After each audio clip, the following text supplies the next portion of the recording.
You guys here, these are some buildings I bought. This one, and this building. Real Estate Lab.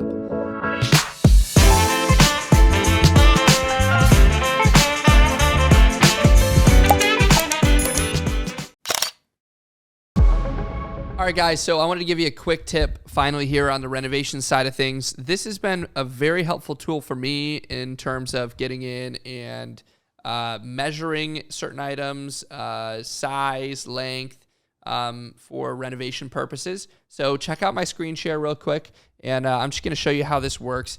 All you do is you go to Google and you type in Google My Maps, and it's different than Google Maps. It's called mymaps.google.com. Click on that, right? And you're going to be able to go and create a new map in your Google account, and it's going to pull up a map just like this.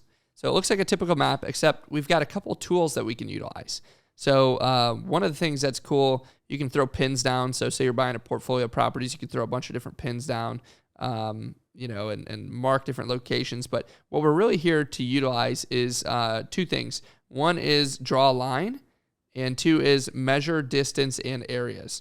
So you can go in, zoom in about as close as you want here, grab this measuring tool, and I can see the size of a building by doing this. 115 feet by about 60 feet, right? So I can then see 115 by 60 is 6,900 feet. I can measure what kind of frontage do we have on the road. I could go from this point to this point. And I'm showing you guys here, these are some buildings I bought. This one, and this building I bought last year. And so, when you're going in, it's really important. We might want to go and figure out how much does the parking lot cost. So you can see I mapped out the parking lot here. But you can go into any of these properties and you can go, say we're buying this building and I want to know how big is this parking lot. Well, I'm just going to go and map it out real quick. Doesn't have to be perfect, but I'm basically going to see what is the size of my parking lot here so that I can get a quote from a contractor, or I can do some just Google research to get a rough estimate.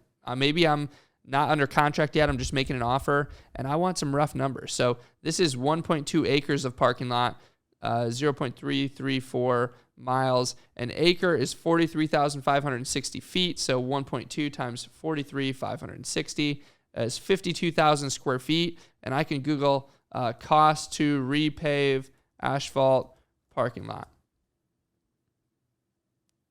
per foot. Between 90 and 250. So if we're being conservative and we say 250 times, I believe it was 52,000, $130,000.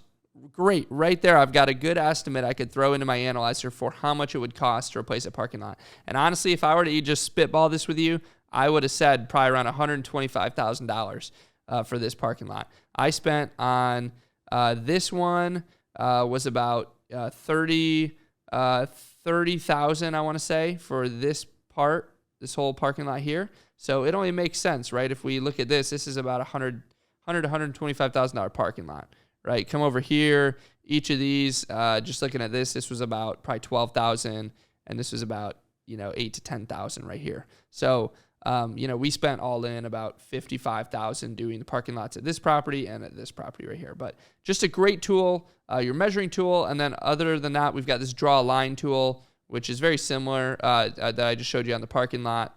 You can map out a building and you can see what is the size of it for square footage. You multiply the acreage by 0.164 times 43,560. That's the amount of square feet in a mile, or square feet an acre. I'm just going to confirm that. 43,560. Just double checking myself.